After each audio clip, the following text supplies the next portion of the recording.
मनसेचे अध्यक्ष राज ठाकरे पालखी रथाच्या प्रस्थान सोहळ्याच्या निमित्तानं आता उपस्थित असणाऱ्या वारकऱ्यांमध्ये आनंद असल्याची माहिती संत श्रेष्ठ निवृत्तीनाथ महाराज संस्थानचे अध्यक्ष कांचन जगताप यांनी दिल्याचं पाहायला मिळतंय। त्यांच्याशी संवाद साधलाय आमचे प्रतिनिधी किरण ताजने यांनी।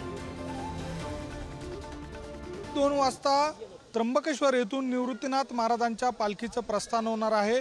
या प्रस्थानापूर्वी संस्थांच्या माध्यमातून जोरदार तयारी करण्यात आलेली आहे। रथाच्या संदर्भामध्ये विशेष अशी खबरदारी घेण्यात आलेली आहे। सीसीटीव्ही यंत्रणा त्या ठिकाणी कार्यान्वित करण्यात आलेली आहे। विशेष म्हणजे विद्युत रोषणाई सोबतच सजावट देखील केली जाईल। तत्पूर्वी या ठिकाणी राज ठाकरे हे देखील येणार आहे। या संस्थांच्या अध्यक्षा कांचनताई जगताप आपल्या सोबत आहे। ताई, काय नेमकं नियोजन करण्यात आलेलं आहे? किती वारकरी यामध्ये सहभागी होतील?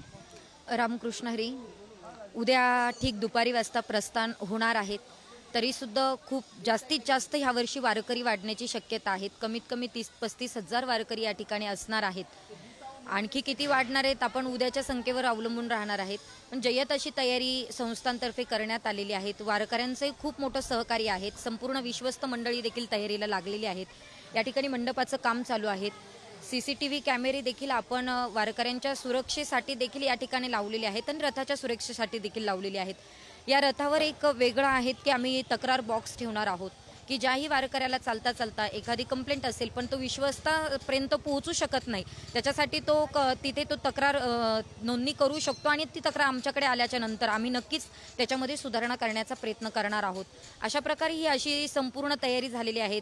मोबाईल टॉयलेट्स असतील, टँकर आहेत। कालच संपूर्ण चर्चा होऊन सगळी कामं व्यवस्थेला लागलेली आहेत। अशा प्रकारे आमची तयारी झालेली आहे। व्हिडिओ जर्नलिस्ट जय साबळेसह किरण ताजने, पुढारी न्यूज, त्र्यंबकेश्वर, नाशिक।